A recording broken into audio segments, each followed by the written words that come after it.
ಇವತ್ತಿನ ಈಗಿನ ಪ್ರಯಾಣ ನಮ್ಮ ಸಾಗರದ ಶ್ರೀ ಮಾರಿಕಾಂಬಾ ಜಾತ್ರೆ ಕಡೆಗೆ. ಸೊ ಎಲ್ಲ ಕಡೆ ಟ್ರಾಫಿಕ್ ಸ್ಲೋ ಮೂವೀಸ್ ಟ್ರಾಫಿಕ್. ಒಬ್ಬೊಬ್ರು ಗಾಡಿ ಅಂತೂ ಏರೋಪ್ಲೇನ್ ಥರ ಹೋಗ್ತಾ ಇತ್ತು. ಒಂದೊಂದು ಗಾಡಿ ಟ್ರ್ಯಾಕೇ ಇರಲಿಲ್ಲ, ಆ ಥರ ಒಳ್ಳೆ ಹೋಗ್ತಾ ಇತ್ತು. ಕೆಲವೊಮ್ಮೆ ಗಾಡಿ ಓಡಿಸೋದು ಚೆನ್ನಾಗಿದ್ರೆ ಮುಂದೆಗಡೆ ಬರ್ತಾ ಇರೋರು ಹೇಗಿರ್ತಾರೆ ಅಂತ ಹೇಳೋಕ್ಕಾಗಲ್ಲ. ಸೊ ಡ್ರೈವಿಂಗ್ ಮಾಡಬೇಕಾದ್ರೆಲ್ಲ ತುಂಬ ಕೇರ್ಫುಲ್ ಆಗಿ ಡ್ರೈವ್ ಮಾಡಿ ತುಂಬ ಫಾಸ್ಟಾಗಿ ನಾವು ಹೋದ್ರೆ ನಿಮಗೆ ಗೊತ್ತಲ್ಲ, ಆಮೇಲೆ ನಾವು ಹೋಗ್ಬೇಕಾಗುತ್ತೆ ಇನ್ನೊಂದು ಗಾಡಿ. ಸೊ ಆದಷ್ಟು ಕೇರ್ಫುಲ್ ಆಗಿ ಗಾಡಿ ರೈಡ್ ಮಾಡಿ. ಒಂದು 10 ನಿಮಿಷ 20 ನಿಮಿಷ ಲೇಟ್ ಆದರೂ ಏನೂ ಆಗಲ್ಲ. ಸುಮ್ಮನೆ ಫಾಸ್ಟಾಗೆಲ್ಲ ಹೋಗ್ಬಿಟ್ಟು ಯಾಕೆ ರಿಸ್ಕ್ ಮಾಡ್ಕೊಳ್ಳೋದಲ್ವಾ.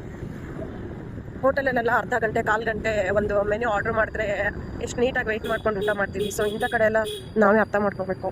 ರಶ್ ಇದ್ದೇ ಇರುತ್ತೆ. ಅಮ್ಮನ ದರ್ಶನಕ್ಕೆ ಬಂದವಾಗಲೂ ಅಷ್ಟೇ, ಎಲ್ಲೇ ಕ್ಯೂ ಇದ್ರೂ ಅಷ್ಟೇ.